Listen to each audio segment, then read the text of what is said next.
Hi, Dagan Mayfield here. I'm a realtor with the sales team in Midland, Texas, and I run and promote a YouTube channel called Midland First Homes, where I help educate buyers and sellers so that they can set reasonable goals for the buying and selling process, so that they can properly prepare themselves, and so that they can execute a process that's a win-win for everybody involved.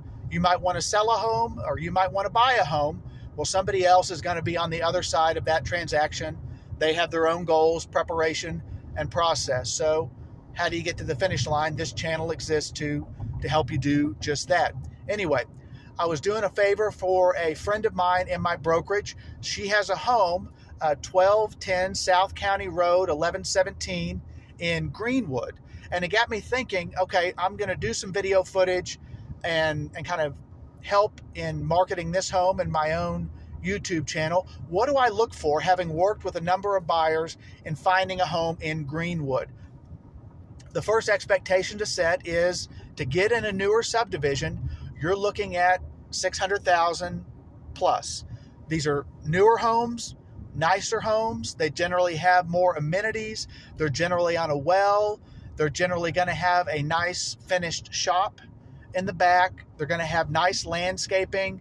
They're likely going to have a pool, or at least space enough for you to put in a pool.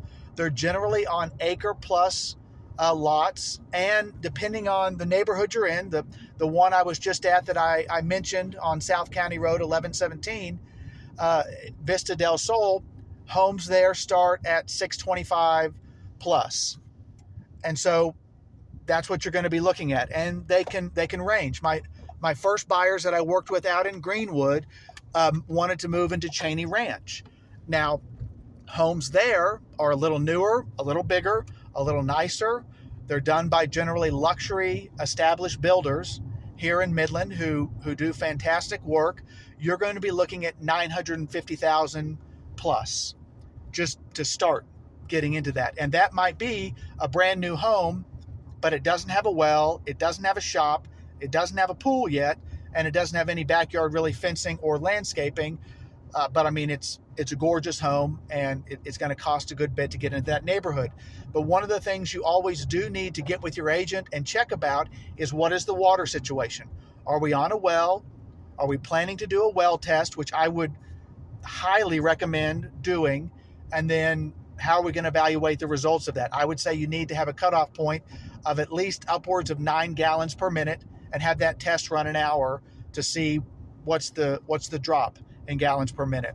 Thanks.